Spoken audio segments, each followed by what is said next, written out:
ഈശോ മിശിഹായിൽ ഏറ്റവും അധികം സ്നേഹിക്കപ്പെടുന്നവരെ, ഇന്ന് നമ്മൾ വചന വിചിന്തനത്തിനായി തിരഞ്ഞെടുത്തിരിക്കുന്ന സുവിശേഷ ഭാഗം വിശുദ്ധ ലൂക്കായുടെ സുവിശേഷം 13-ാം അധ്യായം 1 മുതൽ 5 വരെയുള്ള തിരുവചനങ്ങളാണ്. പ്രിയപ്പെട്ടവരെ, ഈ ഒരു കൊച്ചു സുവിശേഷ ഭാഗത്തിൻ്റെ ആദ്യ വാചകമായി നമ്മൾ വായിക്കുന്നത് ഇപ്രകാരമാണ്: ആ സമയത്ത് അവിടെയുണ്ടായിരുന്ന ചിലർ ഗലീലിയരായ ഏതാനും ചിലരുടെ ബലികളിൽ പീലാത്തോസ് അവരുടെ രക്തം കൂടി കലർത്തിയ വിവരം അവനെ അറിയിച്ചു. ഗലീലിയരായ ഏതാനും ചിലരുടെ ബലികളിൽ പീലാത്തോസ് അവരുടെ രക്തം കൂടി കലർത്തിയ വിവരം ആ സമയം അവിടെയുണ്ടായിരുന്ന ചിലർ അവനെ അറിയിച്ചു. ഇങ്ങനെയാണ് ഈ സുവിശേഷ ഭാഗം, ലൂക്കായുടെ സുവിശേഷം 13-ാം അധ്യായം 1-ാം വാചകത്തിൽ നമ്മൾ വായിക്കുന്നത്. കേൾക്കുമ്പോൾ ഒരല്പം സങ്കീർണമായി തോന്നാവുന്ന ഒരു കൊച്ചു വാചകം. അതിൻ്റെ അർത്ഥം വളരെ ലളിതമാണ്. യേശുനാഥൻ അവിടെ പഠിപ്പിച്ചുകൊണ്ടിരുന്ന അവസരത്തിൽ ഏതാനും ചില ആളുകൾ ഒരു കൊച്ചു സംഭവത്തെ യേശുനാഥൻ്റെ ശ്രദ്ധയിലേക്ക് കൊണ്ടുവന്ന് യേശുനാഥൻ എന്താണ് ആ സംഭവത്തെക്കുറിച്ച് മറുപടിയായി പറയുന്നത്, അഭിപ്രായമായി പറയുന്നത്, അല്ലെങ്കിൽ തങ്ങളുടെ ചോദ്യത്തിനുള്ള ഉത്തരമായി പറയുന്നത് എന്നറിയുന്നതിന് വേണ്ടി ഒരു കൊച്ചു സംഭവം, ഒരു ദുരന്ത സംഭവം അവരുടെ ശ്രദ്ധയിലേക്ക്, യേശുവിൻ്റെ ശ്രദ്ധയിലേക്ക് ജനങ്ങൾ കൊണ്ടുവരുന്നു. എന്താണ് ആ സംഭവം? സംഭവമായി സുവിശേഷത്തിൽ നമ്മൾ വായിക്കുന്നത് ഏതാനും ചില ഗലീലിയരെ പീലാത്തോസ് വധിച്ചു കളഞ്ഞു. ഏതാനും ചില ഗലീലിയക്കാരെ പീലാത്തോസ് കൊന്നുകളഞ്ഞു എന്ന സംഭവമാണ് യേശുനാഥൻ്റെ ശ്രദ്ധയിലേക്കായി ഈ ജനങ്ങൾ കൊണ്ടുവരുന്നത്. പ്രിയപ്പെട്ടവരെ, ഈ കൊന്നുകളയപ്പെട്ട വ്യക്തികൾ അല്ലെങ്കിൽ വധിക്കപ്പെട്ട വ്യക്തികൾ ആരാണ് എന്നതിനെക്കുറിച്ച് ബൈബിൾ പണ്ഡിതന്മാർക്കിടയിൽ വ്യത്യസ്തങ്ങളായ ചില അഭിപ്രായങ്ങളുണ്ട്. അതിൽ തന്നെ ഏറ്റവും പ്രബലമായ 4 അഭിപ്രായങ്ങൾ. ഒന്നാമതായി, AD 10-ാം നൂറ്റാണ്ടിൽ സംഭവിച്ച ഒരു ദുരന്ത സംഭവം, പീലാത്തോസ് വധിച്ച യൂദാസിനെ കുറിച്ച്, അനുയായികളെ കുറിച്ച് ഒരു സംഭവം, അങ്ങനെ ഒരു സംഭവം, ഒരു ദുരന്ത സംഭവം ഉണ്ടായതായി അപ്പസ്തോല പ്രവർത്തനങ്ങളിൽ 5-ാം അധ്യായം 37-ാം വാക്യത്തിൽ നമ്മൾ വായിക്കുന്നുണ്ട്. AD 10-ാം നൂറ്റാണ്ടിൽ സംഭവിച്ച ഒരു ദുരന്ത സംഭവമാണത്. അതിനെക്കുറിച്ച് നമ്മൾ അപ്പസ്തോല പ്രവർത്തനം 5-ാം അധ്യായത്തിൽ ഗമാലിയേൽ എന്ന നിയമപണ്ഡിതൻ ക്രൈസ്തവരെ വധിക്കുന്ന മതമേൽക്കോയ്മയ്ക്ക്, ക്രൈസ്തവരെ വധിച്ചുകൊണ്ടിരിക്കുന്ന അല്ലെങ്കിൽ വധിക്കണം, വിധിക്കണം എന്നതിനെക്കുറിച്ചൊക്കെ ചർച്ച നടന്നുകൊണ്ടിരിക്കുന്ന അവസരത്തിൽ ഗമാലിയേൽ എന്ന നിയമപണ്ഡിതൻ നടത്തുന്ന ഒരു പ്രസംഗം, ഒരു ഉപദേശം നമ്മൾ അപ്പസ്തോല പ്രവർത്തനം 5-ാം അധ്യായത്തിൽ വായിക്കുന്നുണ്ട്. അവിടെ ഗമാലിയേൽ പറയുന്ന ഒരു കാര്യമാണ്, താൻ ക്രിസ്തുവാണ് എന്ന് പറഞ്ഞുകൊണ്ട് ഒരു യൂദാസ് എന്നു പേരുള്ള ഒരു മനുഷ്യൻ കുറെ അനുയായികളുടെ നേതൃത്വത്തിൽ കലാപമുണ്ടാക്കുകയും എന്നാൽ അയാളും അനുയായികളുമൊക്കെ വധിക്കപ്പെടുകയും ചെയ്തതായി അപ്പസ്തോല പ്രവർത്തനം 5-ാം അധ്യായത്തിൽ അതിനെക്കുറിച്ചൊരു പരാമർശം നമ്മൾ കാണുന്നു. ചരിത്രത്തിൽ AD 10-ാം നൂറ്റാണ്ടിൽ സംഭവിച്ച ഒരു സംഭവമാണത്. നമുക്കറിയാം, യഹൂദജനം റോമൻ ജനതയ്ക്ക് കീഴെ അടിമകളായി കഴിഞ്ഞുകൊണ്ടിരിക്കുന്ന ഒരു കാലഘട്ടമാണ്. അവരെ ഭരിക്കുന്നതിന് വേണ്ടി റോമൻ ഭരണകൂടത്തിൻ്റെ വക്താവായി, ഗവർണറായി പീലാത്തോസിനെ അവരോധിച്ചു. അപ്പോൾ ഈ റോമൻ ഭരണകൂടത്തിനെതിരെ സ്വാതന്ത്ര്യത്തിനു വേണ്ടി കുറെ ആളുകൾ പലപ്പോഴായി കലാപമുണ്ടാക്കിയിരുന്നു. അങ്ങനെ കലാപമുണ്ടാക്കിയ ഒരു വ്യക്തിയാണ് യഹൂദനായ യൂദാസ് എന്നു പേരുള്ള ഒരു മനുഷ്യൻ. അദ്ദേഹവും കുറെ അനുയായികളും റോമാക്കാർക്കെതിരെ വാളുപയോഗിച്ച് അല്ലെങ്കിൽ യുദ്ധം ചെയ്ത് റോമാക്കാരെ കീഴ്പ്പെടുത്തുവാൻ ഗറില്ല യുദ്ധമുറകളിലൂടെ പരിശ്രമിച്ചു. എന്നാൽ അതിക്രൂരമായ രീതിയിൽ റോമൻ സൈന്യം അവരെ വധിച്ചു കളഞ്ഞു. ഇങ്ങനെയൊരു സംഭവം ചരിത്രത്തിൽ നടന്നിട്ടുണ്ട്. ഈ സംഭവത്തെ ആകാം ഒരുപക്ഷെ ഇവിടെ പരാമർശിക്കുന്നത് എന്ന് പറയുന്ന ചില ബൈബിൾ പണ്ഡിതന്മാരുണ്ട്. ഇനി രണ്ടാമതായി AD 26-ൽ നടന്ന മറ്റൊരു ചരിത്ര സംഭവമാണ്. ജെറുസലേമിൽ പീലാത്തോസ് സീസറിന്റെ കുറെ പ്രതിമകൾ സ്ഥാപിച്ചു. നമുക്കറിയാം, യഹൂദരുടെ വിശ്വാസം അനുസരിച്ച് ജെറുസലം ഒരു വിശുദ്ധ നഗരമാണ്. അവിടെ ഒരു വിജാതീയന്റെ, അതല്ലെങ്കിൽ ഒരു വിജാതീയ ദേവന്റെയോ വിജാതീയന്റെയോ അതല്ലെങ്കിൽ അങ്ങനെയുള്ള ഏതെങ്കിലും തരത്തിലുള്ള രൂപങ്ങളോ നാമങ്ങളോ ലിഖിതങ്ങളോ ഒക്കെ സ്ഥാപിക്കുക എന്ന് പറഞ്ഞാൽ യഹൂദർക്കതൊരു കടുത്ത വിഗ്രഹാരാധനയ്ക്ക് സമാനമായ വലിയ തിന്മയായി, പാപമായി യഹൂദർ കരുതുന്ന പാപമാണ്. അപ്പോൾ സീസറിന്റെ പ്രതിമകൾ സ്ഥാപിച്ചപ്പോൾ യഹൂദരിൽ കുറെ പേർ കലാപമുണ്ടാക്കി. ക്രൂരമായ രീതിയിൽ പീലാത്തോസ് അതിനെ അടിച്ചമർത്തി. അതിൽ ആളപായമുണ്ടായോ കൊല ചെയ്യപ്പെട്ടോ എന്ന കാര്യത്തെക്കുറിച്ച് തെളിവുകളൊന്നുമില്ലെങ്കിലും ഒരുപക്ഷെ ഈ ഒരു സംഭവമാകാം ജനങ്ങൾ യേശുനാഥന്റെ ശ്രദ്ധയിലേക്ക് കൊണ്ടുവന്നത് എന്ന അഭിപ്രായപ്പെടുന്ന ബൈബിൾ പണ്ഡിതന്മാരുണ്ട്. ഇനി മൂന്നാമതായി AD 30-ാം നൂറ്റാണ്ടിൽ നടന്ന മറ്റൊരു സംഭവമാണ്. ഗെരിസിം മലമുകളിൽ ഒരു നേതാവിന്റെ കീഴിൽ കുറെ ഗലീലിയക്കാർ ഒരുമിച്ചുകൂടി ദേവാലയത്തിലെ വിശുദ്ധ പാത്രങ്ങൾ കാണുന്നതിന് വേണ്ടി ഗെരിസിം മലയുടെ മുകളിൽ തമ്പടിച്ചപ്പോൾ അവരെയെല്ലാം നിഷ്കരുണം പീലാത്തോസ് വധിച്ചു കളഞ്ഞു. ഒരുപക്ഷെ ഈയൊരു ദുരന്ത സംഭവമാകാം ഇവിടെ പരാമർശിക്കപ്പെടുന്നത് എന്ന് പഠിപ്പിക്കുന്ന ബൈബിൾ പണ്ഡിതന്മാരുണ്ട്. ഇനി നാലാമതായി ദേവാലയത്തിലെ നേർച്ചപ്പണം ഉപയോഗിച്ച് ഒരു കുടിവെള്ള പദ്ധതിക്ക് പീലാത്തോസ് രൂപം നൽകിയപ്പോൾ അതിനെ എതിർത്ത കുറേയേറെ യഹൂദരെ പീലാത്തോസ് വധിച്ചു കളഞ്ഞു.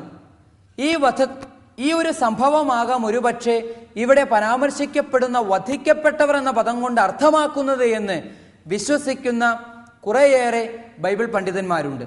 പ്രിയപ്പെട്ടവരെ, ഏതാണ് യഥാർത്ഥത്തിൽ, ഏത് ചരിത്ര സംഭവമാണ് യഥാർത്ഥത്തിൽ ഈ ഒരു വചനഭാഗത്ത് പരാമർശിക്കപ്പെടുന്നത് എന്നതിനെക്കുറിച്ച് കൃത്യമായ വിവരമില്ലെങ്കിലും ഏതാനും ചില ദുരന്ത സംഭവങ്ങൾ ആ കാലഘട്ടത്തിൽ സംഭവിച്ചിരുന്നുവെന്നും അതിലേതെങ്കിലും ഒന്നാകാം ജനങ്ങൾ യേശുവിന്റെ ശ്രദ്ധയിൽപ്പെടുത്തിയത് എന്നും നമ്മൾ തിരിച്ചറിയുന്നു. ഏതായാലും ഈ ഒരു സംഭവത്തെക്കുറിച്ച് പരാമർശിക്കുമ്പോൾ പ്രത്യക്ഷത്തിൽ നമ്മൾ വായിക്കുമ്പോൾ മനസ്സിലാക്കുന്ന ഒരു അർത്ഥമല്ല ഇവിടെ അർത്ഥമാക്കപ്പെടുന്നത് എന്ന ചിന്തയാണ് ബൈബിൾ പണ്ഡിതർ നമുക്ക് മുൻപിൽ വെക്കുന്നത്. പ്രിയപ്പെട്ടവരെ, എന്താണ് ഈ ചോദ്യത്തിന്റെ അർത്ഥം? നന്മ പരാജയപ്പെടുവാനും തിന്മ വിജയിക്കാനുമുള്ള കാരണമെന്ത് എന്ന ചോദ്യമാണ് യഥാർത്ഥത്തിൽ ഇവർ ഇവിടെ ഉന്നയിക്കുന്നത് എന്ന് ബൈബിൾ പണ്ഡിതന്മാർ നമ്മെ പഠിപ്പിക്കുന്നു.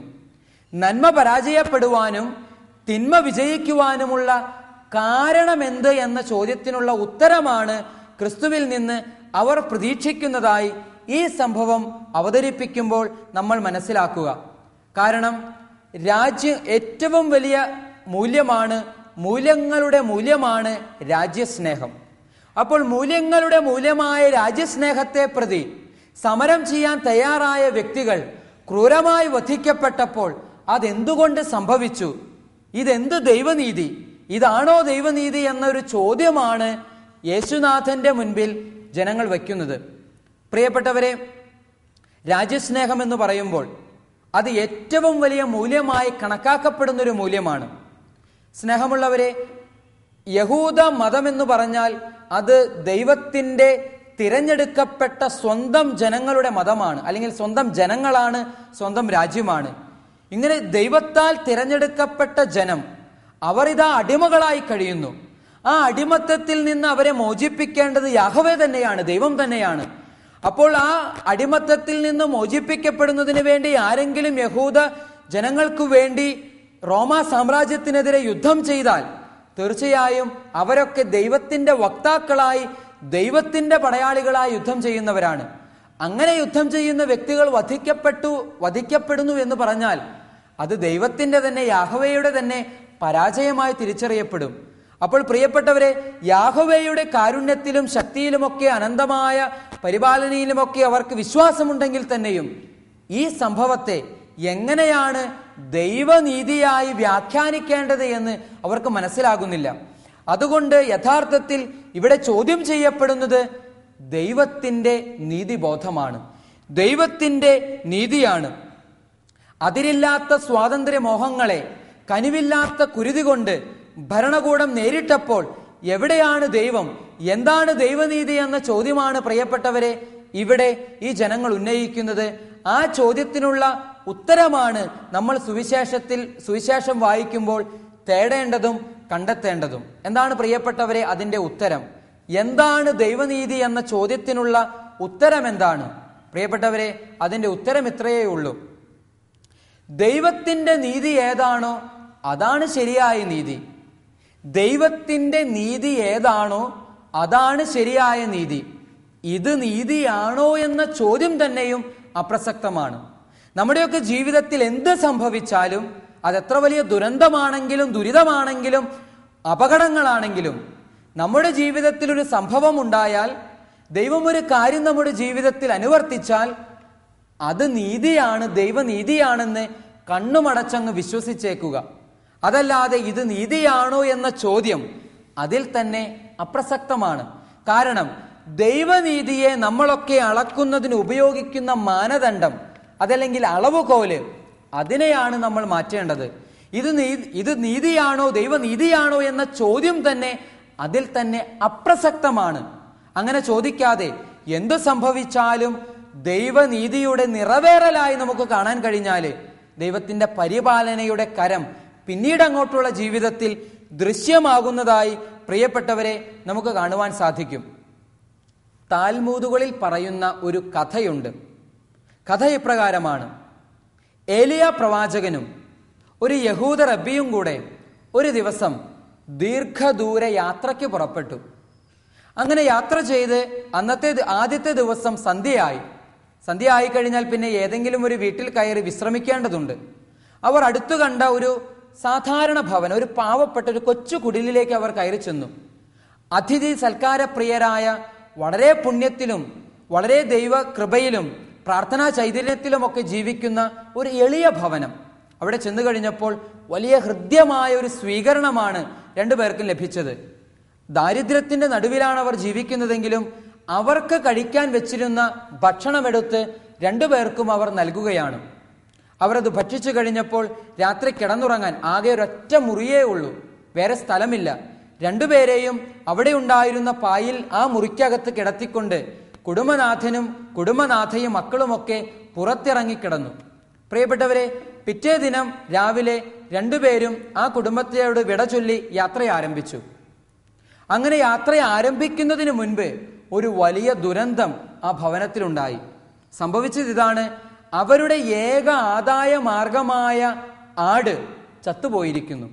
ആ ആടിനെ കറന്നു കിട്ടുന്ന പാല് കൊണ്ടുപോയി ചന്തയിൽ വിറ്റിട്ട് വേണം ആ കുടുംബത്തിന് ജീവിക്കാൻ. അങ്ങനെ ഏക ആദായ മാർഗമായ ആട് ചത്തുപോയിരിക്കുന്നു. ഒരു ദുരന്തം ആ ഭവനത്തിൽ സംഭവിച്ചു. പ്രിയപ്പെട്ടവരെ, അവർ യാത്ര പുറപ്പെട്ടു.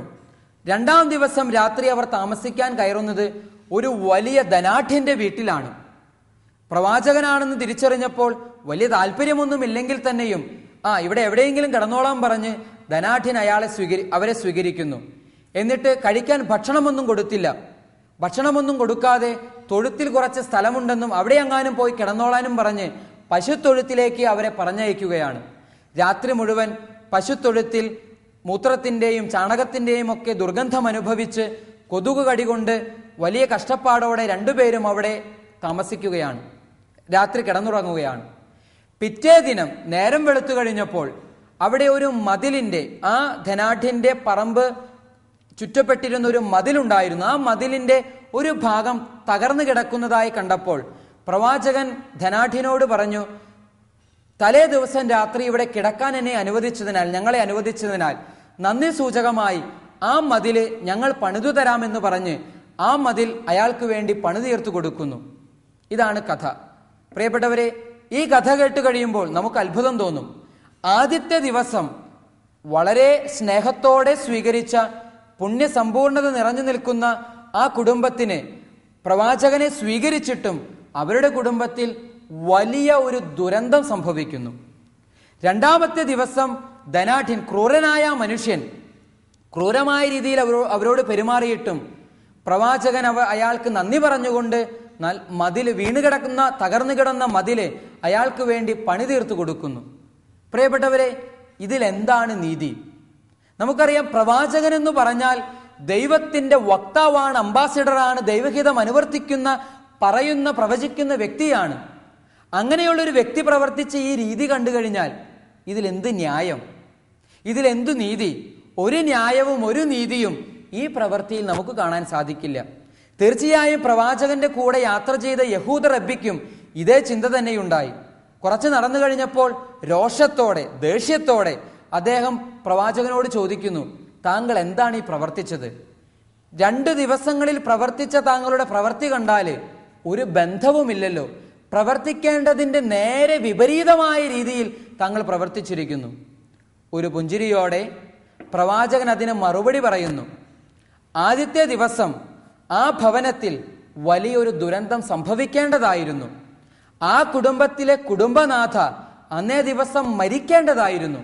എന്നാൽ നമുക്ക് ആതിഥ്യം നൽകിയതുകൊണ്ട്, നമ്മെ സ്നേഹത്തോടെ സ്വീകരിച്ചതുകൊണ്ട് ആ മരണത്തെ ദൈവം ഒഴിവാക്കിക്കൊണ്ട് അവൾക്ക് പകരം ഒരു ആടിൻ്റെ ജീവൻ എടുത്തു. 2ാമത്തെ ദിവസം നമ്മെ ക്രൂരമായി സ്വീകരിച്ച ആ ധനാഢ്യന്റെ കുടുംബം, ആ മതിലിനടിയിൽ ഒരു വലിയ നിധി ഒളിച്ചു വെക്കപ്പെട്ട് കിടപ്പുണ്ടായിരുന്നു. മതില് പണിയാൻ ധനാഢ്യൻ തീരുമാനിച്ചാൽ അതിൻ്റെ താഴെയുള്ള നിധി അദ്ദേഹത്തിന് ലഭിക്കും. അങ്ങനെ ലഭിച്ചു കഴിഞ്ഞാൽ സ്വതവേ ആർത്തിക്കാരനും ക്രൂരനുമായ ആ മനുഷ്യൻ പിന്നെയും ക്രൂരനാകും. അതുകൊണ്ട് ഒരിക്കലും ആ മനുഷ്യന് നിധി കിട്ടാൻ പാടില്ലെന്നത് ദൈവഹിതമായിരുന്നു. അതുകൊണ്ട് ഞാൻ അവിടെ അവർക്ക് വേണ്ടി മതില് പണിതു കൊടുത്തുവെന്ന്. പ്രിയപ്പെട്ടവരെ, കഥയുടെ ക്ലൈമാക്സിൽ എത്തിച്ചേരുമ്പോൾ മാത്രമാണ് ദൈവനീതിയുടെ അളവുകോലിനെ, ദൈവനീതിയുടെ യഥാർത്ഥമായ വശത്തെ നമുക്ക് തിരിച്ചറിയാൻ കഴിയുക. നമ്മുടെ ജീവിതത്തിലൊക്കെ എന്ത് ദുരന്തമുണ്ടായാലും ദുരിതമുണ്ടായാലും അവിടെയൊക്കെ നിറവേറുന്നത് ദൈവനീതി തന്നെയാണെന്ന് ഉറച്ചങ്ങോട്ട് വിശ്വസിക്കുക. ഒരുപക്ഷെ പ്രിയപ്പെട്ടവരുടെ മരണമാകാം, കച്ചവട തകർച്ചയാകാം, യാത്രാ തടസ്സങ്ങളാകാം, എന്തു തന്നെയും ആയിക്കൊള്ളട്ടെ പ്രിയപ്പെട്ടവരെ, അതുതന്നെയാണ് ദൈവനീതി എന്ന് ഉറച്ചങ്ങോട്ട് വിശ്വസിക്കുക. കാലാന്തരത്തിൽ ദൈവനീതി നമുക്ക് വെളിപ്പെട്ട് കിട്ടും. എൻ്റെ ബാച്ചിൽ പഠിച്ചിരുന്ന ഒരു ചമ്മാച്ചൻ്റെ ജീവിതത്തിലുണ്ടായ ഒരു സംഭവം പറയാം. അദ്ദേഹത്തിൻ്റെ ജ്യേഷ്ഠൻ വിദേശ യാത്ര പുറപ്പെടുന്നതിന് പല പ്രാവശ്യം കാര്യങ്ങളൊക്കെ ശരിയായിട്ടും തടസ്സപ്പെട്ടു. അവസാനം അദ്ദേഹത്തിന് കഠിന നിരാശയായി അദ്ദേഹം പിന്നീട് പ്രാർത്ഥനയൊക്കെ ഉപേക്ഷിച്ചു. എന്നാൽ വർഷങ്ങൾക്ക് ശേഷം അദ്ദേഹം ഒരു ധ്യാനം കൂടിയപ്പോൾ കൗൺസിലിങ്ങിന്റെ സമയത്ത് കൗൺസിലർ പറഞ്ഞു, എന്നെങ്കിലും വിദേശ യാത്രയ്ക്ക് ആഗ്രഹിച്ചിട്ട് യാത്ര തടസ്സപ്പെട്ടതിന് നിരാശയുണ്ടോ എന്ന്. അദ്ദേഹം പറഞ്ഞു, ശരിയാണ്. അപ്പോൾ പറഞ്ഞു, താങ്കളുടെ വിദേശയാത്ര നടന്നിരുന്നുവെങ്കിൽ താങ്കൾ തിരിച്ചു വരുന്നത് ശവമായിട്ടായിരിക്കും. ഒരു ശവപ്പെട്ടിയിൽ താങ്കളുടെ രൂപമാണ് എനിക്ക് കാണപ്പെടുന്നത് എന്ന്. പ്രിയപ്പെട്ടവരെ, അന്ന് അദ്ദേഹത്തിന്റെ ഒരു ആഗ്രഹം നടക്കാതെ വന്നപ്പോൾ അതിലൂടെ സംഭവിച്ചത് ദൈവനീതിയുടെ നിറവേറൽ തന്നെയായിരുന്നു. അത് തിരിച്ചറിഞ്ഞു കഴിഞ്ഞപ്പോൾ വലിയ ദൈവസ്നേഹ അനുഭവത്തിലേക്ക് കടന്നു വരുവാൻ അയാൾക്ക് സാധിച്ചു. ഇതുപോലെ തന്നെ വലിയ കച്ചവട തകർച്ച നേരിട്ട് സങ്കടത്തോടെ വന്ന ഒരു മനുഷ്യനോട് സംസാരിച്ചു കഴിഞ്ഞപ്പോൾ സാവധാനത്തിൽ അദ്ദേഹം തന്നെ പറഞ്ഞു, ഒത്തിരി പണമുണ്ടായിരുന്ന കാലത്ത്, കച്ചവടം നല്ല രീതിയിൽ നടക്കുന്ന കാലത്ത് പ്രാർത്ഥന ഉപേക്ഷിച്ച് മദ്യത്തിനും വ്യഭിചാരത്തിനും ധനാസക്തിക്കുമൊക്കെ ഞാൻ അടിമപ്പെട്ടുകൊണ്ടിരിക്കുന്ന ഒരു അവസരമായിരുന്നു. എന്നാൽ അത് തകർന്നു കഴിഞ്ഞപ്പോൾ എൻ്റെ ദുഷിച്ച കൂട്ടുകെട്ടുകളൊക്കെ അവസാനിച്ചു, എൻ്റെ വ്യഭിചാര ആസക്തികളൊക്കെ ഇല്ലാതായി. കാരണം സമ്പൂർണമായ തകർച്ചയിലാണ് ഞാൻ വന്നുപെട്ടത്. പ്രിയപ്പെട്ടവരെ, സാവധാനം അദ്ദേഹത്തിൻ്റെ ആ തകർച്ച ദൈവസ്നേഹത്തിലേക്ക് തിരികെ വരുവാൻ അദ്ദേഹത്തെ സഹായിക്കുകയാണ്. പ്രിയപ്പെട്ടവരെ, ഞാൻ അവസാനിപ്പിക്കുന്നു. നമ്മുടെ ജീവിതത്തിലുണ്ടാകുന്ന ദുരിതങ്ങളെ നമ്മുടെ ജീവിതത്തിലെ ദൈവപരിപാലനയുടെ, ദൈവനീതിയുടെ നിറവേറലായി കരുതിക്കൊണ്ട് സന്തോഷത്തോടെ സ്വീകരിക്കുവാൻ തയ്യാറാവുക. നല്ലവനായ കർത്താവ്, സ്നേഹപിതാവായ ദൈവം നമ്മെ ഓരോരുത്തരെയും അതിനെ അനുഗ്രഹിക്കട്ടെ എന്ന് പ്രാർത്ഥിച്ചുകൊണ്ട് ആശംസിച്ചുകൊണ്ട് നിർത്തുന്നു. പിതാവിൻ്റെയും പുത്രൻ്റെയും പരിശുദ്ധാത്മാവിൻ്റെയും നാമത്തിൽ ആമീൻ.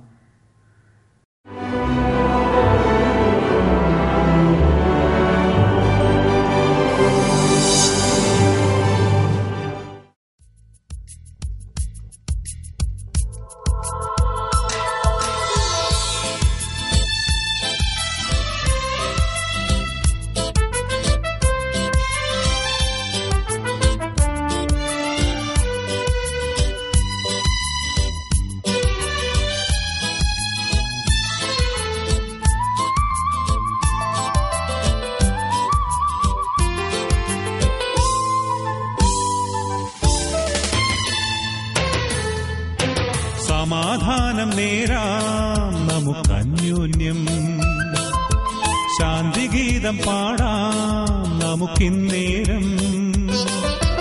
യേശുവിന്റെ സ്നേഹവും അവിടുത്തെ കരുണയും സോദരങ്ങളോടൊപ്പം പങ്കുവെച്ചിടാം. സമാധാനം നേരാം നമുക്കന്യോന്യം. ശാന്തിഗീതം പാടാം. കാരുണ്യത്തിൻ്റെയും സ്നേഹത്തിൻ്റെയും നീതിയുടെയും ഉറവിടമായ തമ്പുരാനെ, ഞങ്ങളെ ഓരോരുത്തരെയും വലിയ സ്നേഹത്തോടെ അങ്ങയുടെ കാരുണ്യത്തിൻ്റെ തണലിലേക്ക് ഞങ്ങൾ സമർപ്പിക്കുന്നു.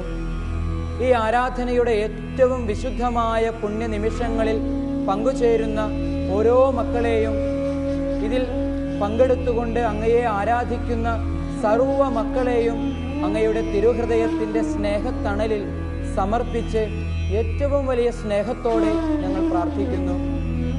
കാരുണ്യത്തിൻ്റെ ഉറവിടമായ തമ്പുരാനെ, ഞങ്ങളുടെയൊക്കെ ജീവിതത്തിൽ സംഭവിക്കുന്ന ചെറുതും വലുതുമായ കാര്യങ്ങൾ, അതിൽ പലതും വലിയ ദുഃഖങ്ങൾ, വലിയ നഷ്ടങ്ങൾ, വലിയ വേദനകൾ, വലിയ ദുരന്തങ്ങൾ, ദുരിതങ്ങൾ, കർത്താവേ, ഞങ്ങളുടെ ജീവിതത്തിൽ നാളിതുവരെ അങ്ങ് സമ്മാനിച്ചിട്ടുള്ള വലിയ വേദനകളെയും ചെറുതും വലുതുമായ ദുരന്തങ്ങളെയും ദുരിതങ്ങളെയും അങ്ങേക്ക് ഞങ്ങൾ സമർപ്പിച്ച് പ്രാർത്ഥിക്കുന്നു. ഓരോ ദുരന്തങ്ങളിലും ഓരോ ദുരിതങ്ങളിലും ഞങ്ങളുടെ ജീവിതത്തിലേക്ക് വർഷിക്കപ്പെടുന്ന ഓരോ കഷ്ടനഷ്ടങ്ങളിലും ദൈവത്തിൻ്റെ അനന്തമായ പരിപാലനയുടെ കരം കാണുവാൻ, ഒരിക്കലും ദൈവനീതിയെ ചോദ്യം ചെയ്യാതെ ഞങ്ങളുടെ ജീവിതത്തിൽ സംഭവിക്കുന്ന എല്ലാ കാര്യങ്ങളും നിന്റെ അറിവോടും നിന്റെ സമ്മതത്തോടും കൂടെ സംഭവിക്കുന്നതാണെന്നും അതെല്ലാം ദൈവനീതിയുടെ നിറവേറലാണെന്നും മനസ്സിലാക്കുവാൻ, തിരിച്ചറിയുവാൻ ഞങ്ങൾക്ക് നല്ലവനായ തമ്പുരാനെ നീ കൃപ പ്രദാനം ചെയ്ത് അനുഗ്രഹിക്കണമേ.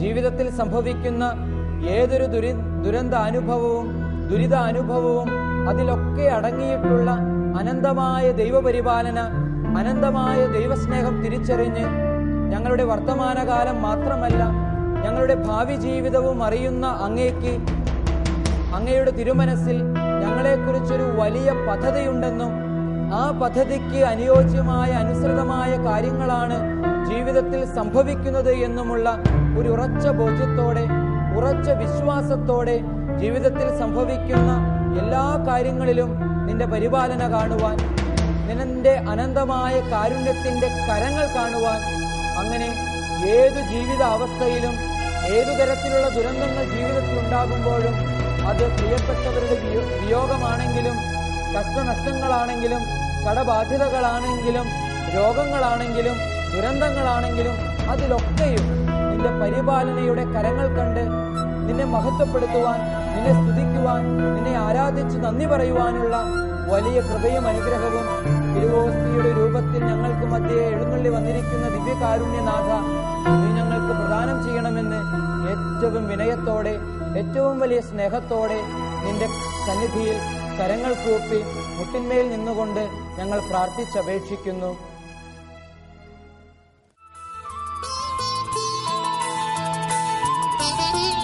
ഒലിവുമലയിൽ ശിഷ്യർ കേട്ട ഗീതകം, ഒടുവിലായി ഗുരുവരുൾ ചെയ്ത സൂക്തിഹാരം. ഒലിവുമലയിൽ ശിഷ്യർ കേട്ട ഗീതകം, ഒടുവിലായി ഗുരുവരുൾ ചെയ്ത സൂക്തിഹാരം. പ്രത്യാശയോടിരുന്നീടിൽ കൈവരും ദിവ്യനാഥൻ കനിഞ്ഞരുളിയ നിത്യവാഗ്ദാനം. ആ സമാധാനം നേരാം, ശാന്തിഗീതം പാടാം, ഈ സോദരങ്ങളോടൊപ്പം പങ്കുവെച്ചിടാം.